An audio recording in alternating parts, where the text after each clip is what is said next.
Masuk. Suara aku masuk nggak?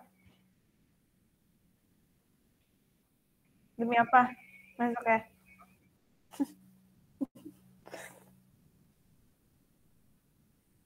Aduh, apa lagi? Ini udah segini aja, nggak apa-apa.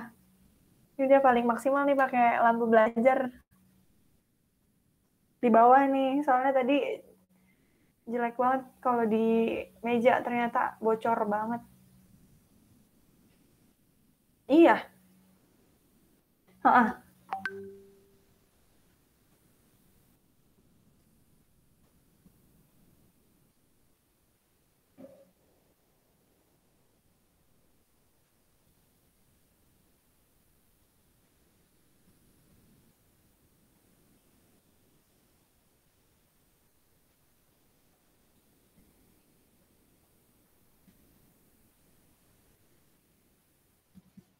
Ntar dulu.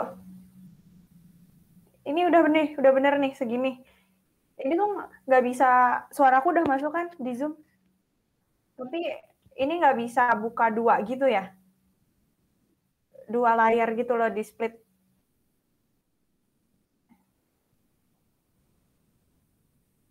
Kok nggak bisa?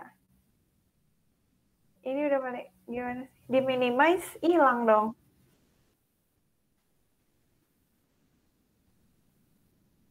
Gue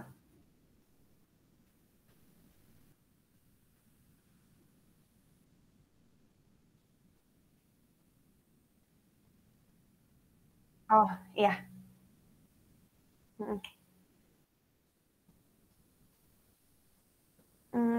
Udah, nama narasumber nggak ada yang ganti ya? Semuanya aman. Yuk, bismillahirrahmanirrahim.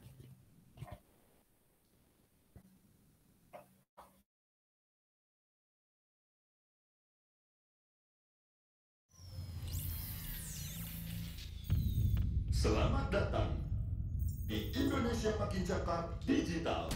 Langsung dari 34 provinsi, 514 kabupaten kota. Diikuti lebih dari 500.000 talenta digital. Inilah Indonesia Makin Cakap Digital.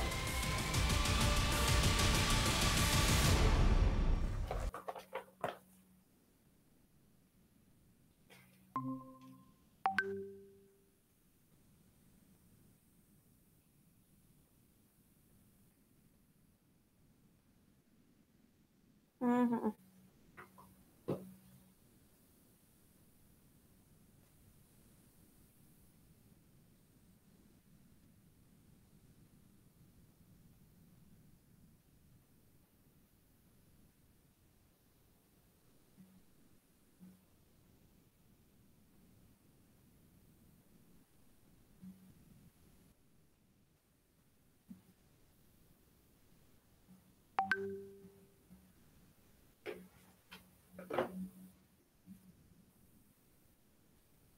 WhatsApp apa? Oh iya,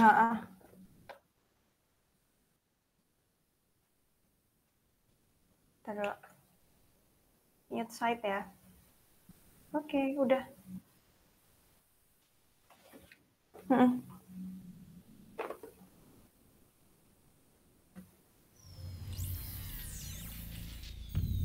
Selamat datang di Indonesia Makin Cakap Digital.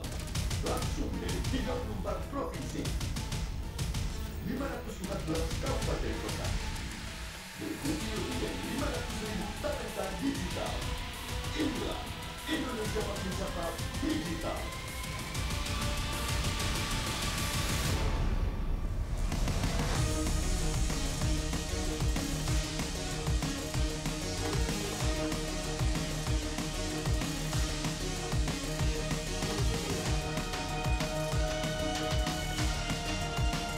Saya luncurkan program literasi digital nasional hari ini.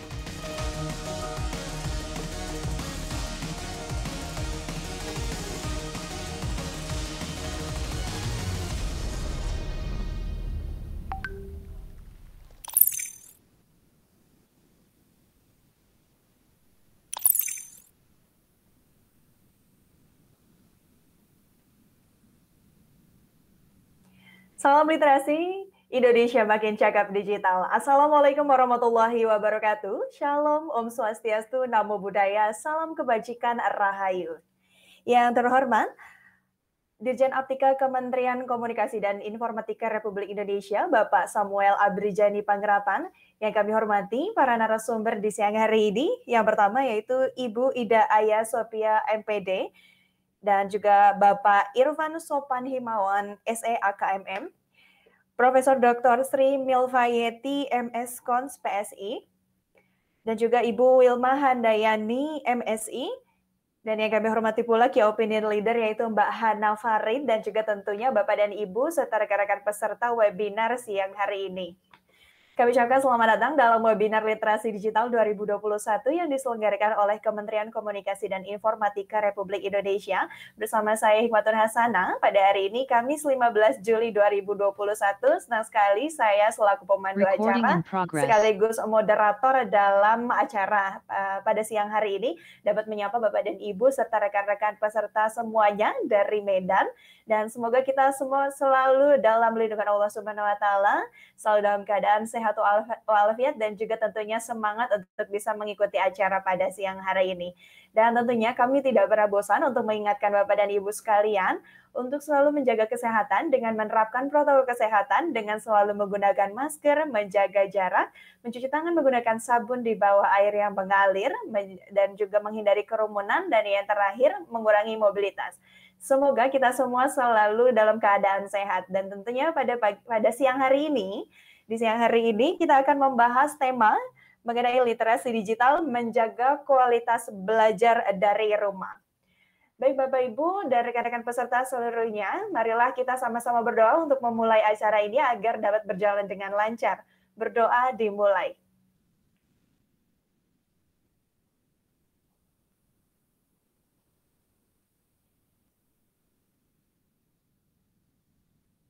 Berdoa selesai. Selanjutnya menyanyikan lagu kebangsaan Indonesia Raya.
Baik Bapak Ibu, peserta yang berbahagia, selanjutnya sebagai pembuka marilah kita dengarkan bersama sambutan keynote speech dari Dirjen Aptika Kementerian Komunikasi dan Informatika Republik Indonesia oleh Bapak Samuel Abrijani Panggerapan.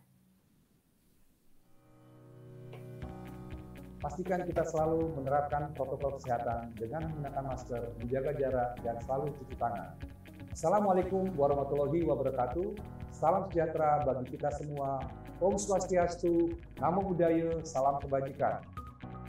Rekan-rekan yang saya hormati, puji syukur kita panjatkan kehadiran Tuhan Yang Maha Esa atas berkat dan rahmat-Nya kita dapat berkumpul secara virtual dalam keadaan sehat di tengah situasi pandemi COVID-19.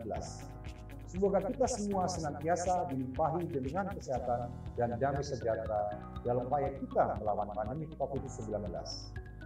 Menjadi kebanggaan tersendiri bagi saya untuk membuka acara ini, di mana acara ini merupakan sebuah kegiatan yang diadakan oleh Kementerian Kominfo bekerjasama dengan Cyber Kreasi di bawah kerangka program literasi digital. Sebagaimana yang telah kita ketahui bersama, kehadiran pandemi dan pesatnya perkembangan teknologi telah mengubah cara kita beraktivitas dan bekerja. Kehadiran teknologi sebagai bagian dari kehidupan masyarakat inilah yang semakin mempertegas bahwa kita sedang menghadapi era disrupsi teknologi. Untuk menghadapi hal tersebut, kita semua harus mempercepat kerjasama kita dalam mewujudkan agenda transformasi digital Indonesia. Rekan sekalian yang berbahagia, salah satu pilar penting dalam mendukung terwujudnya agenda transformasi digital adalah menciptakan masyarakat digital, di mana kemampuan literasi digital masyarakat memegang peranan penting di dalamnya.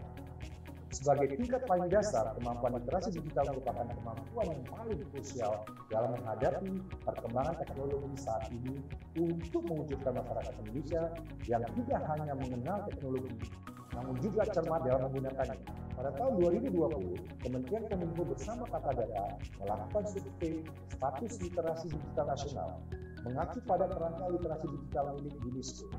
Kajian tersebut menunjukkan bahwa indeks literasi digital Indonesia ada pada angka 3,47 dari skala 1 sampai 4. Di mana hal itu menunjukkan bahwa indeks literasi digital kita hanya ada pada sedikit di atas tingkat sedang, namun belum mencapai tingkat baik. Untuk mencapai tingkat literasi yang baik, pemerintah tidak dapat bekerja sendiri.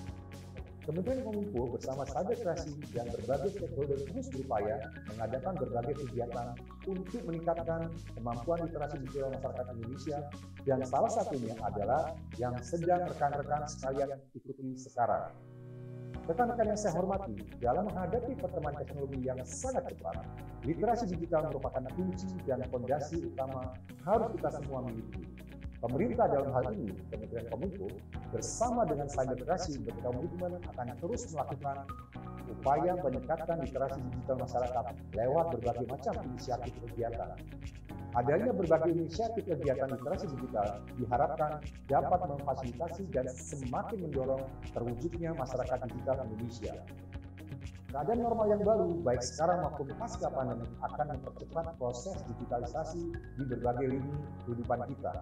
Maka dari itu, kita harus mempersiapkan SDM kita dengan keterampilan digital yang sesuai untuk menghadapi perubahan ini.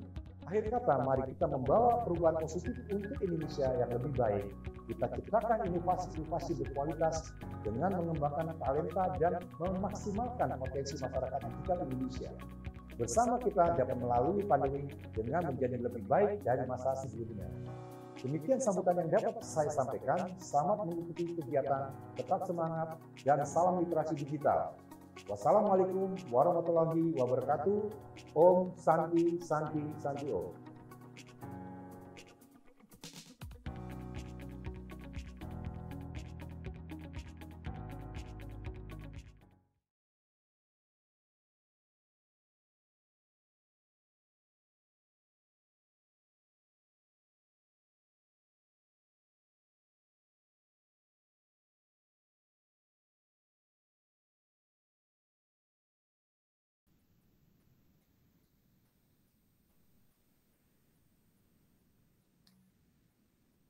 Baik, Bapak Ibu.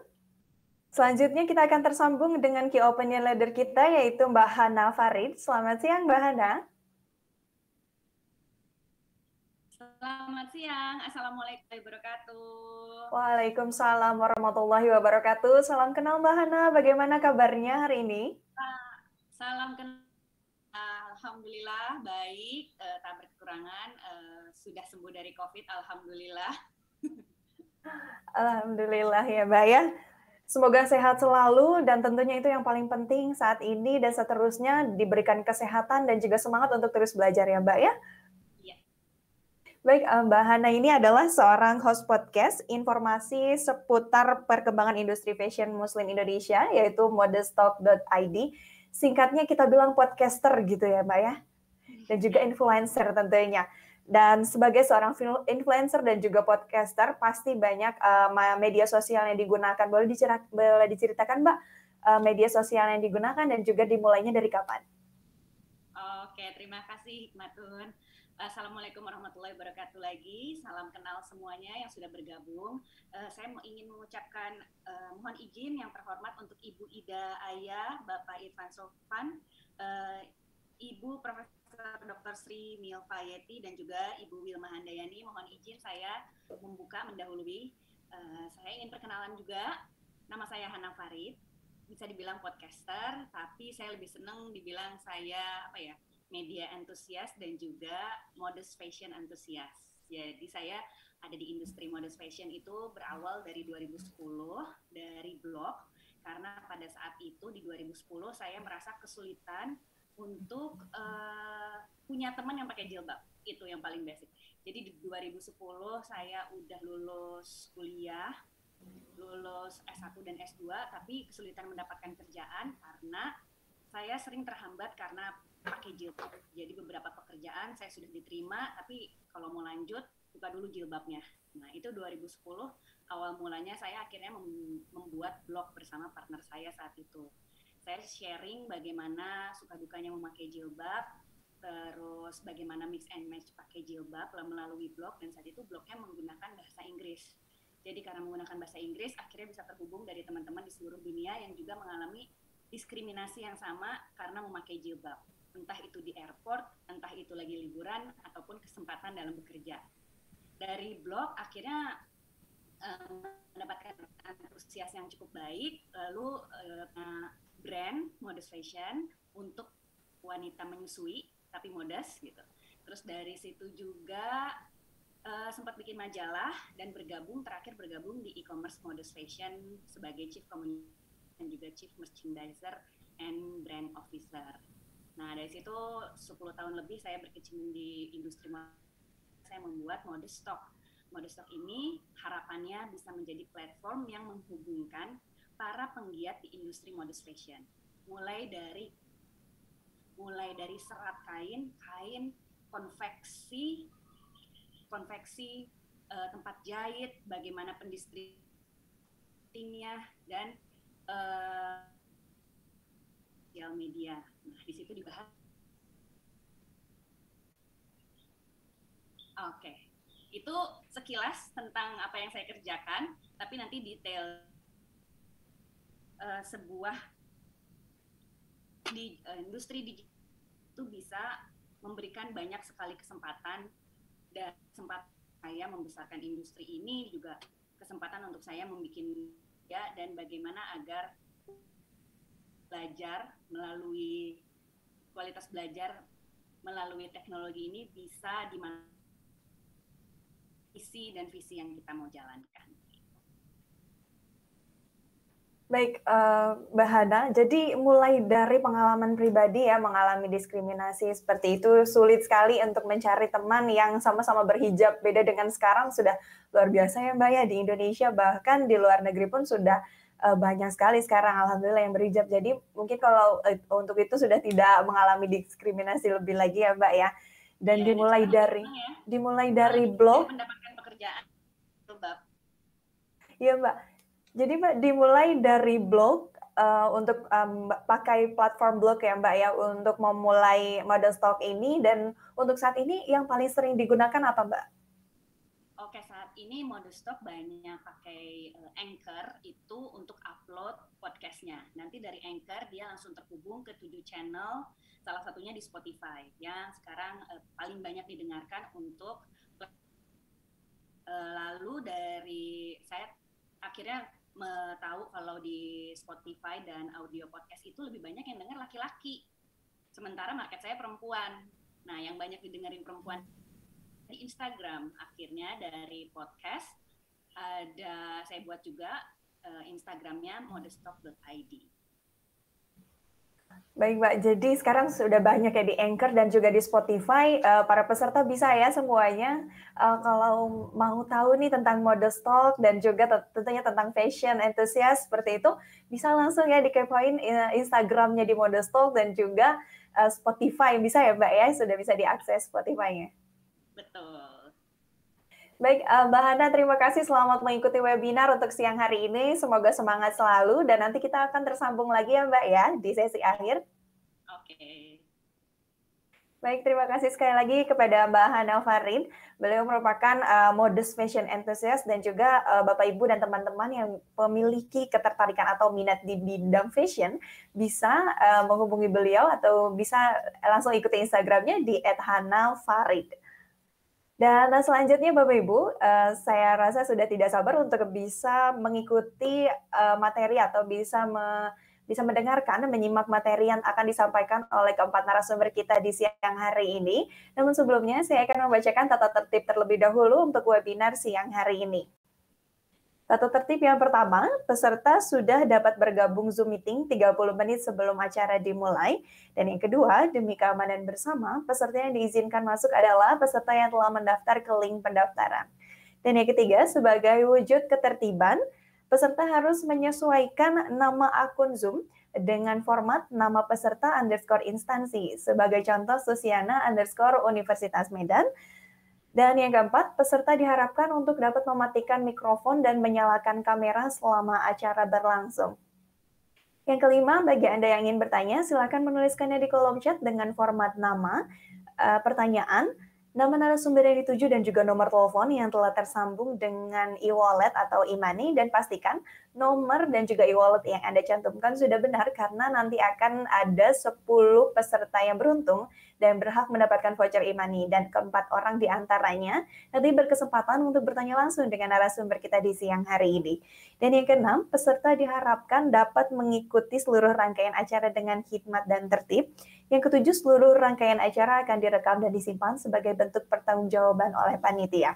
Maka dari itu, kami mohon Bapak dan Ibu serta rekan-rekan peserta semuanya dari Kota Medan khususnya, dan juga dari seluruh Indonesia tentunya, dapat bisa mengikuti webinar pada siang hari ini dengan hikmat, dengan tertib sampai selesai. Dan untuk link absensi nanti akan dibagikan di sesi akhir sebelum penutup.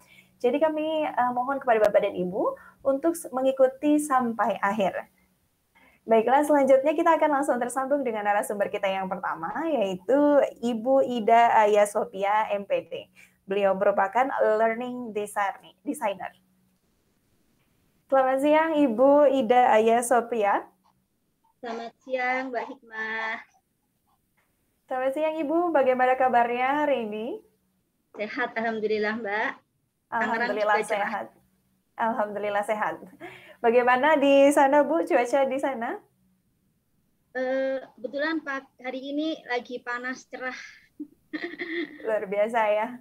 Secara semangat kita tentunya ya Bu ya di siang hari ini untuk bisa mengikuti webinar dan juga menyimak materi yang akan Ibu sampaikan di siang hari ini. Iya, pastinya Mbak Hikmah. Betul Bu. Bagaimana Ibu sudah siap untuk memaparkan materi? Baik. Oke, baik. Saya sudah siap untuk sharing di sesi pertama ini, Mbak Hikmah. Baik, Ibu, kami persilahkan untuk waktunya 20 menit. Mohon izin nanti di 5 menit terakhir akan saya ingatkan untuk waktunya. Baik, gitu. Sekali lagi terima kasih Mbak Hikmah. Yang terhormat Bapak Dirjen, kemudian para narasumber, Pak Irfan Sopan, Prof. Sri Milfayeti, Ibu Wilma Handayani, Mbak Hanas, selaku Key Opinion Leader, Bapak Ibu, serta adik-adik pelajar mahasiswa peserta webinar yang berbahagia. Assalamualaikum warahmatullahi wabarakatuh. Salam sejahtera untuk kita semuanya. Semangat siang. Mohon izin saya share materinya. Nah, mudah-mudahan sudah nampak ya.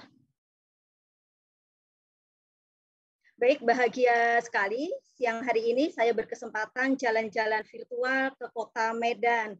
Ini masih dalam rangkaian edukasi literasi digital dari Kominfo dan juga Cyber Kreasi. Di sesi pertama ini saya akan menyampaikan terkait dengan digital ethics. Bagaimana kita berbahasa yang benar dan beretika di ruang digital. Tak kenal maka tak sayang, ini mohon izin, ini sekilas diri saya. Saya memang sudah mendedikasikan diri untuk berkiprah di bidang pendidikan dan juga pengembangan sumber daya manusia. Oleh karena itu, saya mendukung sekali program edukasi literasi digital yang digelar oleh Kominfo. Nah, ini Bapak Ibu, adik-adik sekalian, tadi di awal Pak Dirjen juga sudah menyampaikan bahwa ya inilah kondisi hasil survei tentang indeks literasi digital kita yang angkanya masih sedang, belum baik. Artinya apa? Masih menjadi PR bagi kita semuanya, bagaimana bersama-sama meningkatkan menjadi baik. Saya akan fokus yang terkait dengan digital ethics. Nah, luar biasa ternyata Digital Civility Index Februari lalu melansir sebuah laporan bahwa negara kita, Indonesia, itu adalah negara dengan tingkat kesopanan pengguna internet terendah di Asia Tenggara. Ya tentunya kita nggak perlu marah dengan laporan ini, tetapi laporan ini menjadi refleksi bagi kita semuanya bahwa kita masih punya PR, salah satunya terkait dengan etika di ruang-ruang digital.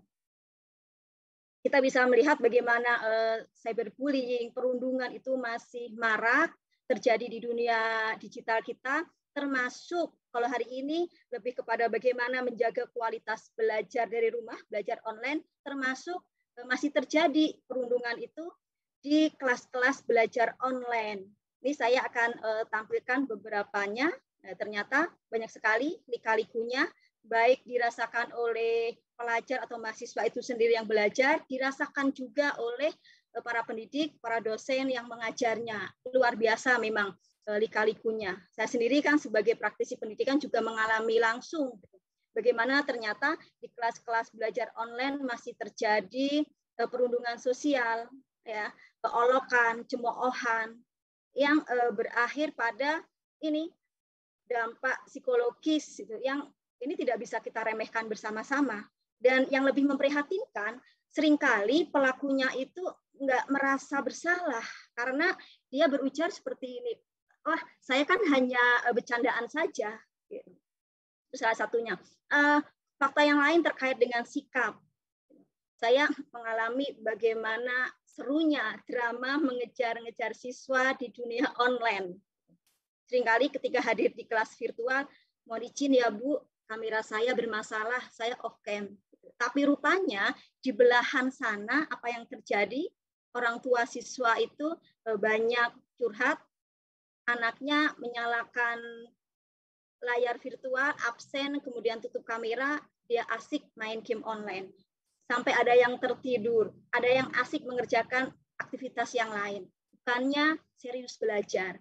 Dan ini berikutnya saya paparkan beberapa contoh juga yang nanti kembali ini saya mengajak ini bahan refleksi kita bersama. Ya. Ini saya ambil nih dari beberapa data bagaimana komunikasi yang terjadi di kelas-kelas belajar online baik antara mahasiswa dengan dosen maupun siswa dengan guru. Ini satu contoh nih. Karena saya lihat yang hadir banyak juga ya yang berseragam putih abu atau putih biru. Saya lihat di kolom chat juga ada yang dari adik-adik SMP, SMA. Ya, nih. Ini ibu guru. Saya juga merenung karena saya seumur-umur saya belajar membaca dari SD sampai sekarang, guru saya tidak pernah mengajar ibu gitu. Adanya juga ibu guru. Ibu Budi, Ibu Wati, seperti itu. Tapi ini penamaannya aja ibu guru. Kita bisa lihat bagaimana kualitas berbahasanya. Nih chattingannya, tiba-tiba ibu guru pi. Ya kadang-kadang saya juga, ini maksudnya gitu ya. Hanya pakai kata-kata T, gitu, pi. Ya Bu, kalau ibu hitung-hitung nilai kamu, kayaknya kamu tinggal kelas deh. Bisa dilihat apa.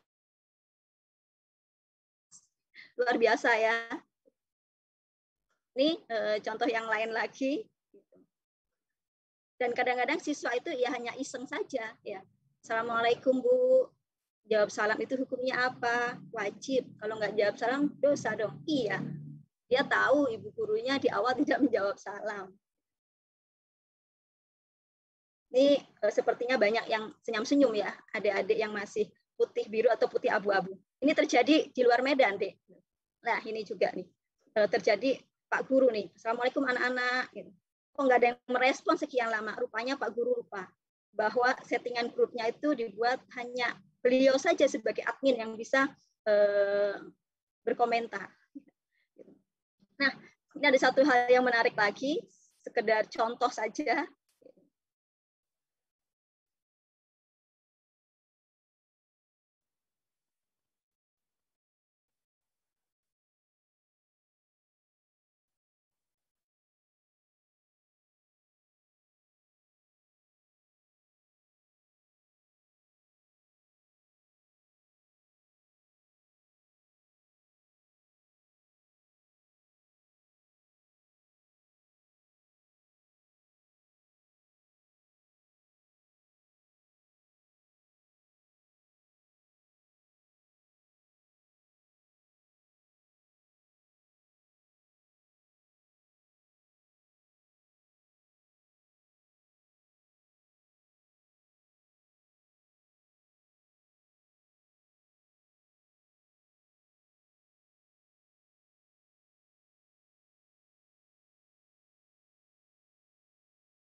Baik, Bapak Ibu peserta yang berbahagia, mohon maaf mungkin ada kesalahan teknis dan kita masih akan menunggu terlebih dahulu untuk Ibu Ida Aya Sofia bergabung kembali. Sepertinya ada gangguan sinyal dari beliau dan kami ingatkan kembali kepada Bapak dan Ibu sekalian apabila ingin bertanya silahkan kepada rekan-rekan peserta juga seluruhnya, silakan apabila ingin bertanya menuliskannya di kolom chat dengan format nama, pertanyaan, nama narasumber yang dituju dan juga nomor telepon yang telah tersambung dengan e-wallet.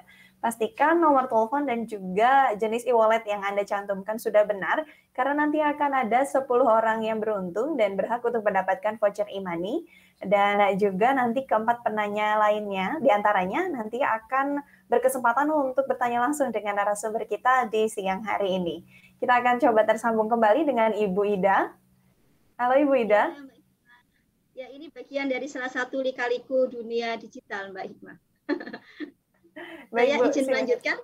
Ya. Baik Ibu, silakan.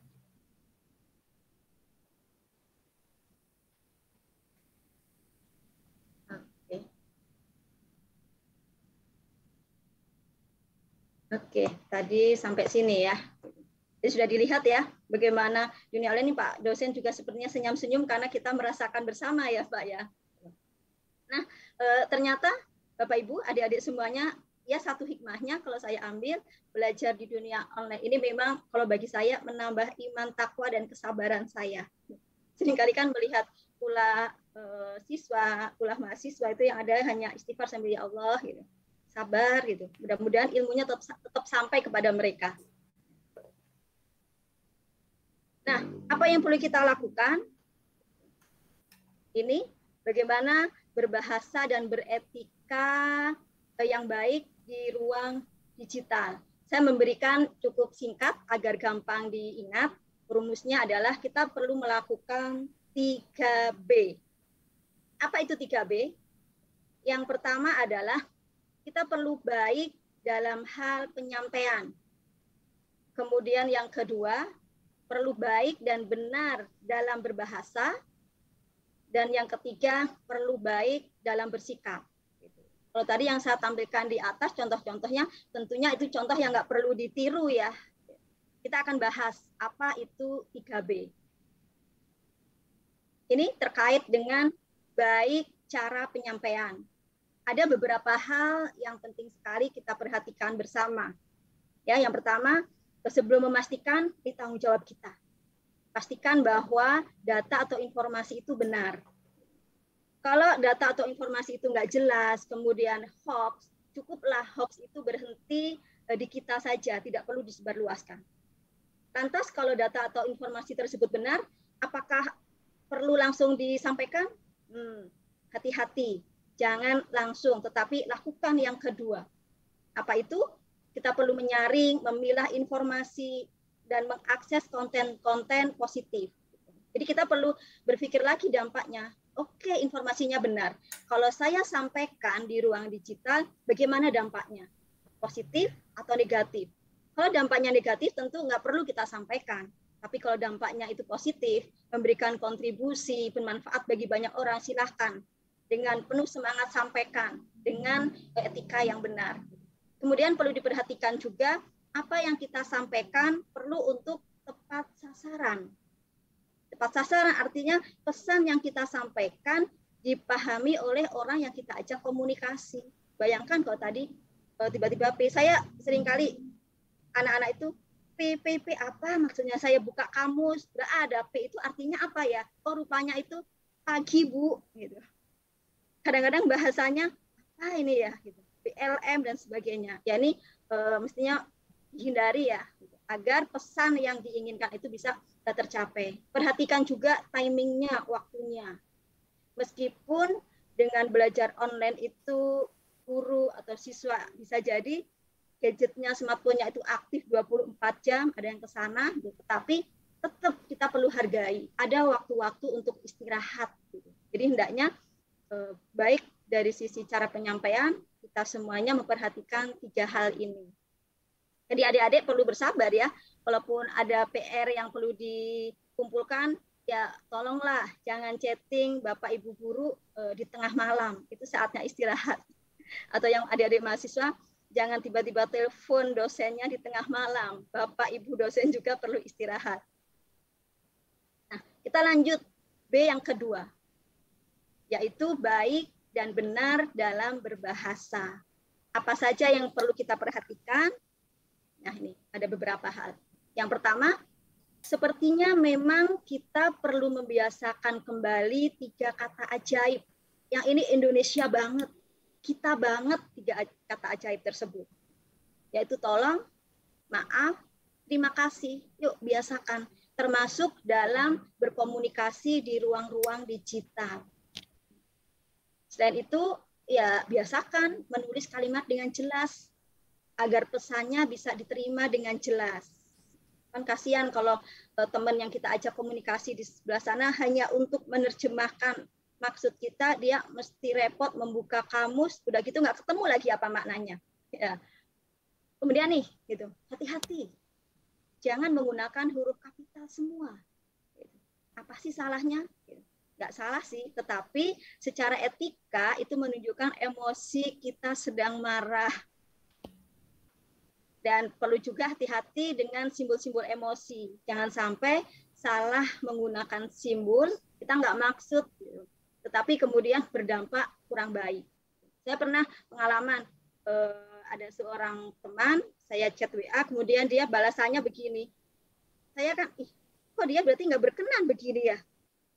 Ajak lagi, dicat lagi, begini lagi. Dan kalau saya telepon, Ibu maaf maksudnya apa? Maksud dia itu, aduh iya ya kondisinya menyedihkan gitu. Ya, jadi tadi itu hati-hati dengan simbol emosi dan silahkan biasakan untuk konfirmasi kalau ada hal-hal yang kurang jelas di benak kita. Jangan sampai kita main perasaan hanya karena main-main dengan apa yang ada di benak kita tanpa mengkonfirmasi ke orang yang kita ajak komunikasi. Kita lanjutkan, masih ada B yang ketiga, yaitu baik dalam bersikap. Ada 3 hal yang penting yang perlu kita tanamkan bersama-sama terkait dengan sikap ini, yaitu kesadaran, integritas, dan juga tanggung jawab. Yang pertama kesadaran. Seringkali bullying di ruang-ruang digital itu tadi pelakunya saat ditanya, saya cuma main-main kok, gitu. Sekedar untuk lucu-lucuan saja kok. Dia nggak memikirkan bahwa apa yang dia lakukan dampaknya itu negatif untuk orang lain. Maka perlu sekali dibangun kesadaran dalam bersikap. Ya. Kemudian yang kedua integritas. Bahwa adik-adik, Bapak Ibu sekalian, hati-hati dengan yang namanya jejak digital. Mohon maaf, Ibu, yang kita waktunya tuliskan, 5 menit lagi. Oke, terima kasih Mbak Hikmah. apa yang kita tuliskan, apa yang kita upload dan sikap kita di ruang-ruang digital itu sebenarnya mencerminkan siapa diri kita. Penting juga ditanamkan sikap tanggung jawab. Artinya apa? Kita siap bertanggung jawab dengan sikap, dengan perkataan, dengan berita-berita yang kita bagikan atau kita sampaikan. Nah, kaitannya dengan bagaimana tetap menjaga kualitas belajar online, ini saya bagikan ada 4 hal yang bisa dilakukan oleh pendidik, oleh Bapak Ibu guru maupun Bapak Ibu dosen, yaitu yuk kita menghadirkan fun learning, pembelajaran yang menyenangkan di ruang-ruang digital. Jadi tidak sekedar satu arah, tetapi peserta didik, mahasiswa juga kita ajak aktif. Kemudian yang kedua penting sekali melakukan pendekatan spiritual, bahwa ada loh hubungan antara kita sebagai manusia dengan Allah, Tuhan Yang Maha Esa sebagai pencipta. CCTV pencipta itu berlaku 24 jam, termasuk sikap kita, pernyataan kita, informasi yang kita bagikan di ruang-ruang digital. Kemudian yang ketiga, hendaknya berorientasi pada peningkatan motivasi belajar. Kan peserta didik tidak berinteraksi secara fisik langsung dengan kita para pendidiknya. Maka selipkan di materi apapun untuk ini, orientasi meningkatkan motivasi belajar mereka. Dan yang keempat, ini penting sekali karena kaitannya kita ada di era digital. Tadi datanya juga cyberbullying itu masih cukup tinggi, maka sebagai pendidik kita juga perlu melakukan yang namanya edukasi anti perundungan kepada peserta didik kita, kepada mahasiswa kita. Bagaimana agar mereka tidak menjadi pelaku perundungan, bagaimana mereka mampu bersikap ketika menjadi korban. Demikian yang bisa saya sampaikan, dan di akhir ada satu oleh-oleh pantun. Duren Medan mantap rasanya, dijual laris di pasar Rama. Mari beretika di ruang digital agar sehat fisik dan mental. Beli kuota di toko baru untuk bekal mencari ilmu. Meski pandemi belum berlalu, belajar online tetap bermutu. Buah mangga, buah pisang ditanam berjajar di samping rumah. Jika ada kata yang kurang berkenan, mohon maafkan, janganlah dipendam. Demikian Mbak Hikmah. Salam literasi digital. Wassalamualaikum warahmatullahi wabarakatuh. Waalaikumsalam warahmatullahi wabarakatuh. Kami ucapkan terima kasih kepada Ibu Ida Aya Sofia telah menyampaikan materi mengenai lika-liku pembelajaran ya Bu ya. Lika-liku sebagai pengajar dan juga sebagai siswa selama belajar online. Mengingat sekarang semuanya sudah berubah jadi digital. Sekolah sekarang kembali online lagi. Setelah sebelumnya sudah ada wacana akan sekolah offline ya Bu ya. Luar biasa. Iya. Baik Ibu, terima kasih atas penyampaian materinya. Ini tentunya sangat bermanfaat untuk kita semua, untuk Bapak dan Ibu guru dan juga tentunya untuk seluruh siswa, supaya kita bisa memperbaiki lagi etika dalam belajar dan juga dalam mengajar, dan bisa bekerja sama untuk dapat menyukseskan pendidikan di Indonesia tentunya. Sekali lagi terima kasih Ibu. Berkenan nanti kita akan tersambung lagi di sesi tanya jawab. Baik, Bapak, Ibu, rekan-rekan peserta seluruhnya di webinar Literasi Digital 2021 siang ini. Terima kasih sudah bergabung dan juga kami ucapkan selamat datang kepada yang baru saja bergabung. Dan juga apabila ingin bertanya, silahkan menuliskannya di kolom chat dengan format nama, pertanyaan, nama narasumber yang dituju, dan juga nomor telepon yang telah terintegrasi dengan e-wallet. Pastikan nomor dan juga e-wallet yang Anda cantumkan sudah benar, karena nanti akan dipilih 10 peserta yang beruntung dan berhak mendapatkan voucher e-money. Dan keempat penanya di antaranya nanti akan berkesempatan untuk bertanya langsung dengan narasumber kita di siang hari ini. Tentunya ini kesempatan yang sangat bagus. Maka dari itu Bapak Ibu, rekan-rekan semuanya silahkan tuliskan pertanyaan sebagus mungkin, semenarik mungkin, dan selamat mengikuti webinar pada siang hari ini. Dan selanjutnya kita akan tersambung dengan narasumber yang kedua, yaitu Bapak Irfan Sopan Himawan. Beliau merupakan seorang dosen dan juga akademisi. Selamat siang Bapak Irfan Sopan Himawan, SEAKMM, begitu ya Pak ya? Baik, selamat siang Ibu Hikmah, moderator. Baik, ya. Bapak bagaimana kabarnya hari ini? Alhamdulillah sehat, luar biasa. Alhamdulillah sehat. Baik, Bapak, tadi kita sudah mendengarkan materi yang pertama dari Ibu Ida Aya Sofia mengenai lika-liku belajar dan juga mengajar online. Selanjutnya ini Bapak akan menyampaikan materi yang kedua. Apakah sudah siap? Baik. Baik, Bapak kami persilakan apabila sudah siap, waktunya sama seperti materi sebelumnya, 20 menit dan mohon izin nanti di 5 menit terakhir, saya akan mengingatkan untuk waktunya.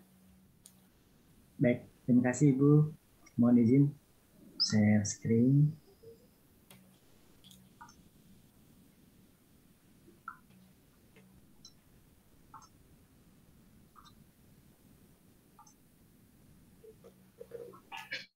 Baik, Bismillahirrahmanirrahim. Assalamualaikum warahmatullahi wabarakatuh. Selamat siang menjelang sore. Terima kasih kepada Kominfo yang sudah memfasilitasi siang ini ruang diskusi tentang literasi digital. Lagi-lagi kita di Medan. Kemudian yang terhormat juga narasumber yang sudah hadir. Tadi ada Ibu Aya Sophia MPD. Yang saya hormati juga Prof. Sri Milva Yeti. Selamat siang Prof. Kemudian juga Ibu Wilma Handayani MSI. Kemudian juga QL Ibu Hana Farid, selamat siang. Dan juga terima kasih kepada Ibu Hikmah yang sudah memberikan kesempatan. Mohon izin pada kesempatan ini saya membawakan materi diskusi tentang digital safety, ya, keamanan digital dalam aspek konteks internet sehat, ya. Baik, di sesi diskusi ini saya membuka dengan satu data bahwa di tahun 2001 ini 73,7% itu masyarakat Indonesia sudah terkoneksi dengan internet.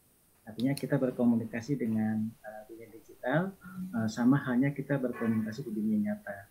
Jadi memang tanpa kita sadari kita lebih banyak berkomunikasi di ruang digital, ya, menggunakan internet, baik itu melalui medsos, baik itu pembelajaran online,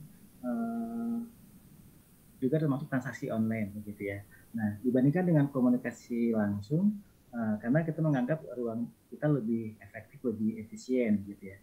Namun ternyata kehadiran internet ini bagai bisa bermata dua, artinya di satu sisi memberikan dampak positif, tapi di sisi lain juga ada satu ruang yang kekhawatiran memberikan dampak negatif, gitu ya.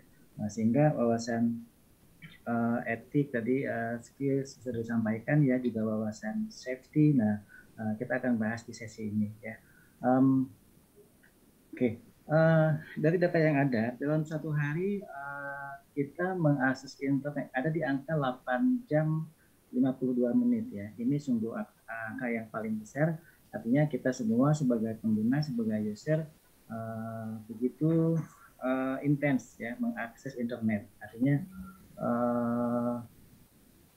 ke depan juga artinya di era keterbukaan ini ada semacam tantangan, ya, dari sisi safety digitalnya, kemudian juga kebutuhan tentang inovasi atau riset, ya, tentang literasi digital.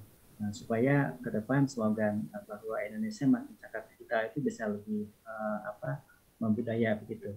Nah, saat ini kita ada pada satu masa yang memang overload informasi. Artinya memang informasi yang tidak kita butuhkan pun available, tersedia, ya.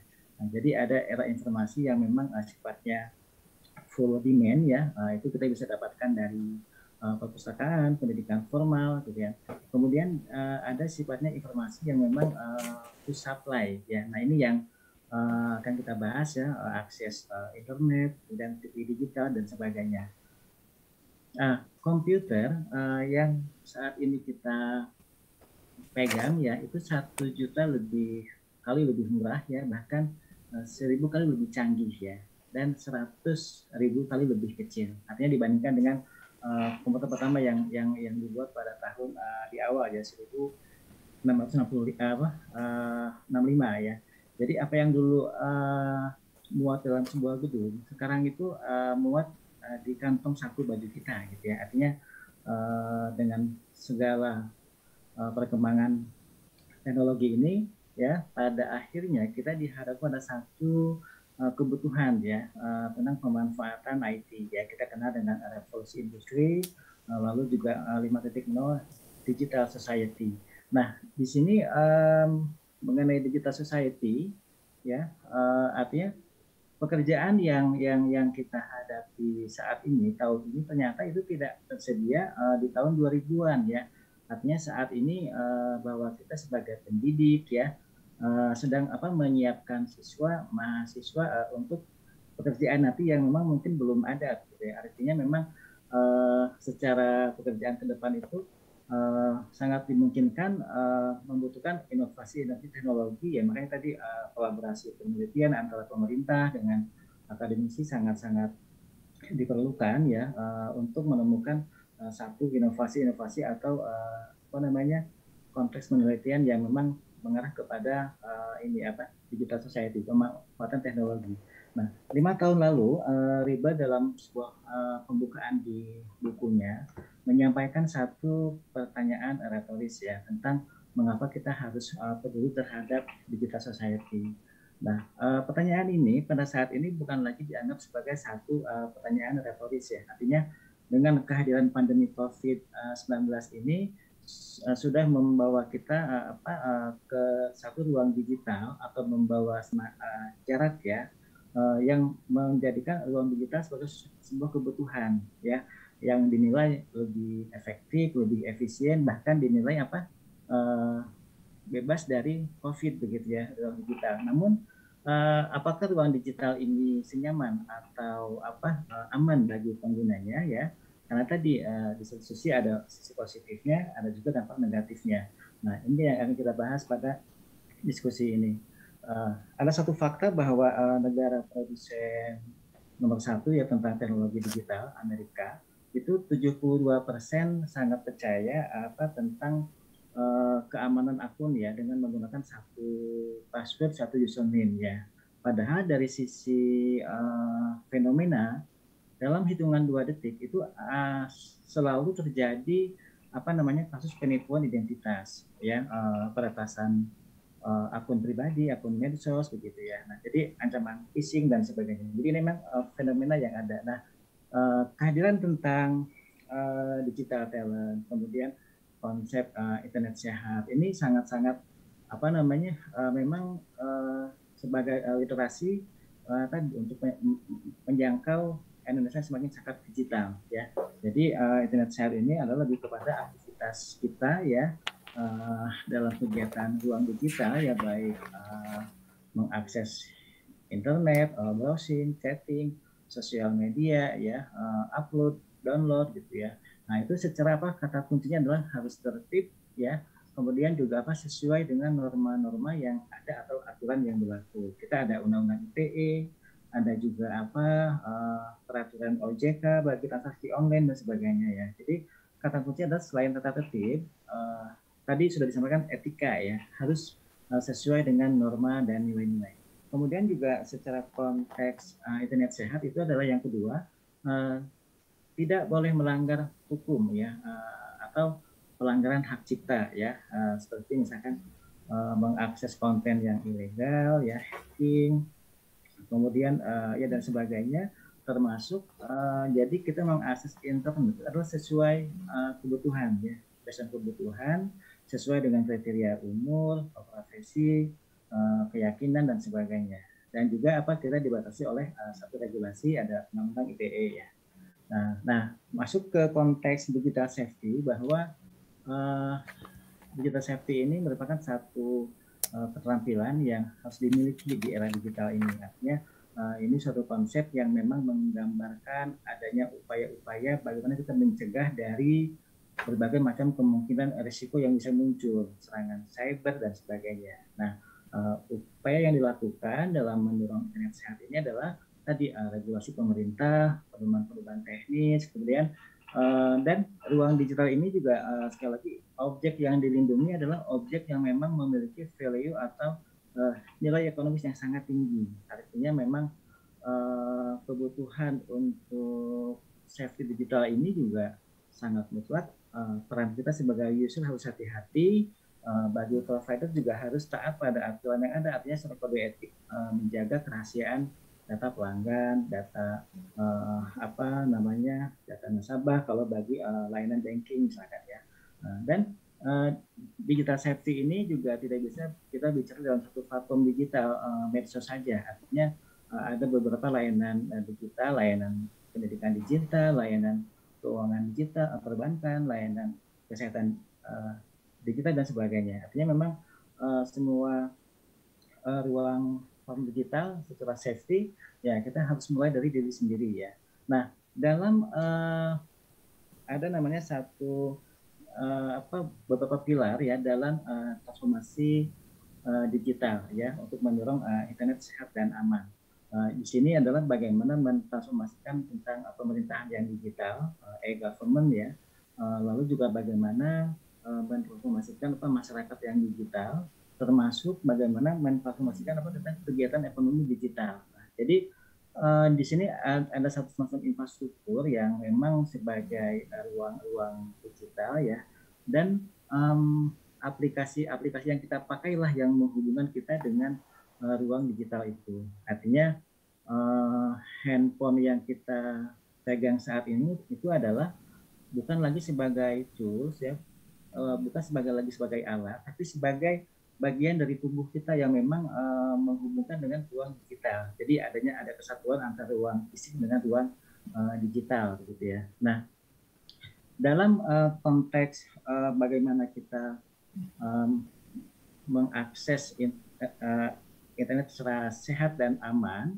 ya, ada beberapa yang bisa dilakukan juga selain dari peran kita sendiri yang memang harus safety, harus higienis di ruang digital ya, juga dari sisi regulasi ya, regulasi tadi ada Undang-Undang ITE, kemudian ada juga peran BI dan OJK ya tentang transaksi online. Kemudian juga yang tidak kalah penting selain regulasi adalah peningkatan kapasitas SDM ya, atau kita kenal dengan SDM yang cakap digital. Nah, dalam 15 tahun ke belakang itu memang kebutuhan SDM digital ini ada di angka 9 juta ya, data Kominfo. Artinya dalam 1 tahun kita membutuhkan SDM digital sekitar 600.000 SDM digital. Dan dengan digital talentnya Kominfo saat ini sudah available di angka 60.000 atau sekitar 10%-nya. Artinya memang kebutuhan untuk edukasi, sosialisasi, kemudian tentang bagaimana berwawasan safety internet sehat ke depan itu sangat-sangat sekali hal yang krusial. Mudah-mudahan SDM digital di Indonesia semakin banyak, dan tadi slogan kita bahwa ke depan semakin cakap digital gitu. Nah, masuk ke apa itu yang harus kita perhatikan dalam internet sehat ya. Satu adalah tentang perlindungan data pribadi ya. Yang dimaksud dengan data pribadi ya, di sini contohnya adalah nomor ponsel, nomor rekening bank gitu ya. Kemudian tanggal lahir, nama orang tua, itu adalah hal-hal yang secret ya. Lalu juga alamat, kemudian termasuk adalah riwayat kesehatan. Nah, ini bagaimana kita harus safety dalam data pribadi ini.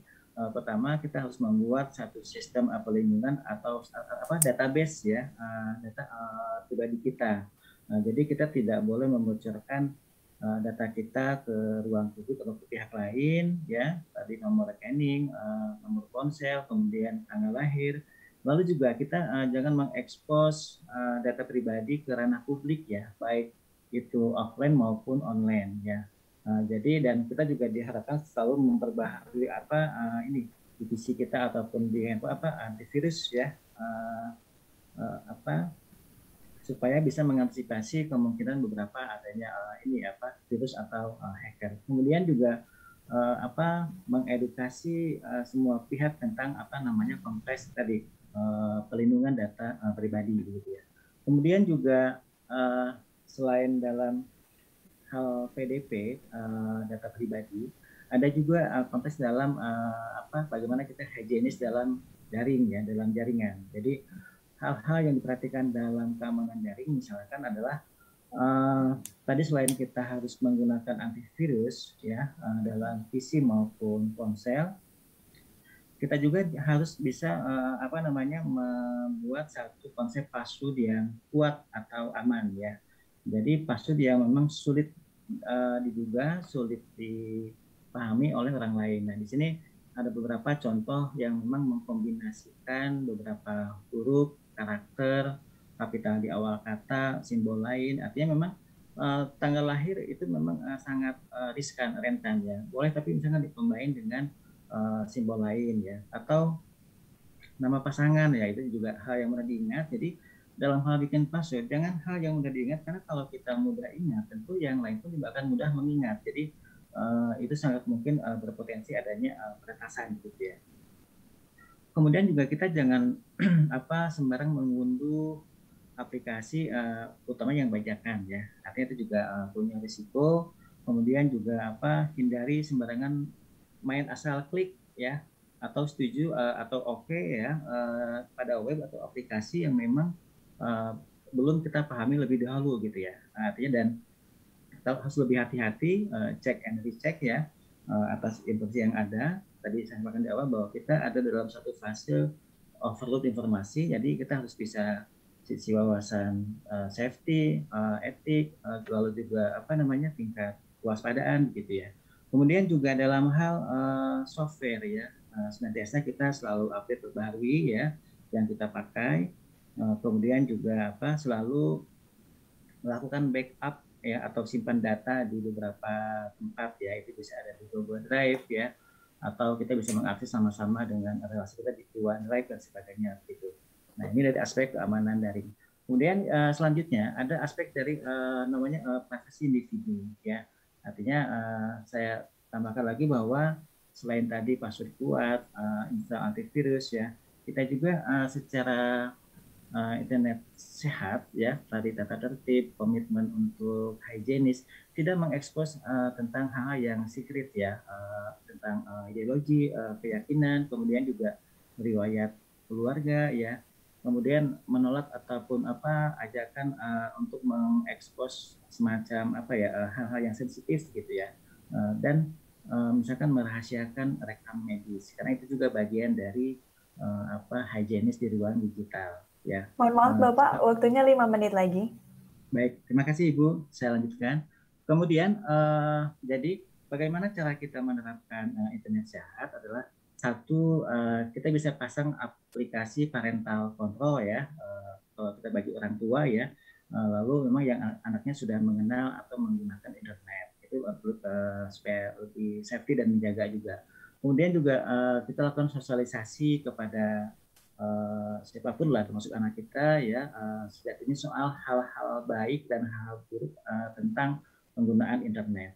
Kemudian juga gunaan DNS yang bisa memblok situs-situs yang dilarang ya, seperti situs perjudian, situs dewasa dan sebagainya. Itu bisa disetting. Lalu juga artinya mempertebal keimanan kita, imun lah, salah satu firewall utama dalam jadi pengguna internet gitu ya.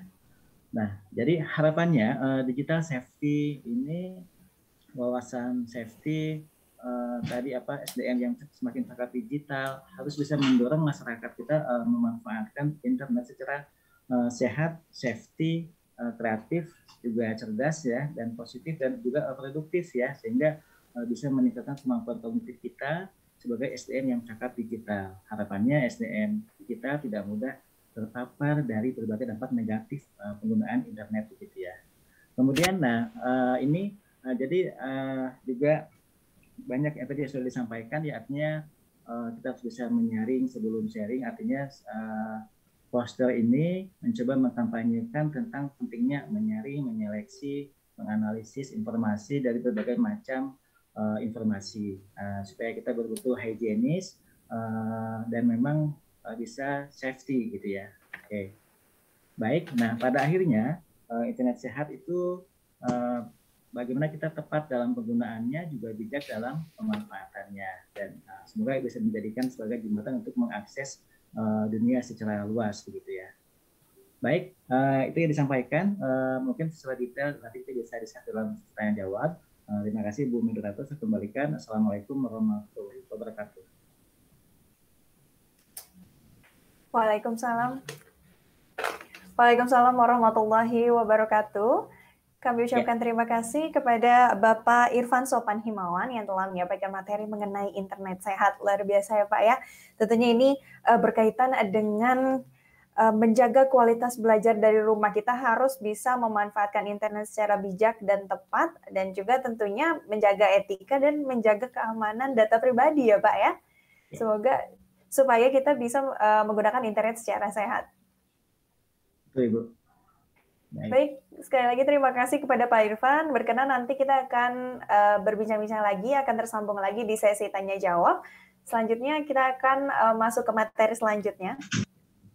Baik Bapak dan Ibu, serta rekan-rekan peserta webinar literasi digital 2021, selanjutnya kita akan masuk ke materi yang ketiga. Namun sebelumnya kami ingatkan kembali kepada para peserta, apabila ingin bertanya silakan menuliskan di kolom chat dengan format nama, pertanyaan, nama narasumber yang dituju, dan juga nomor telepon yang telah tersambung dengan e-money atau e-wallet. Karena nanti akan ada 10 orang yang beruntung yang berhak untuk mendapatkan voucher e-money, dan keempat penanya di antaranya akan berkesempatan untuk bertanya langsung dengan narasumber kita di siang hari ini. Selanjutnya kita akan tersambung dengan narasumber ketiga, yaitu Ibu Profesor Dr. Sri Milvayeti, MS Konseling PSI. Selamat siang, Ibu Sri Milvayeti. Baik, Profesor Sri, gitu ya. Baik, Milva, Prof. biasanya dipanggilnya Milva. Baik, Prof. Milva ya. Baik, beliau merupakan Ketua Prodi Magister Psikologi Universitas Medan Area dan juga dosen FIP Unimed. Baik, Prof, mungkin sudah siap untuk menyampaikan materinya di siang hari ini? Ya, terima kasih. Assalamualaikum warahmatullahi wabarakatuh. Selamat sore.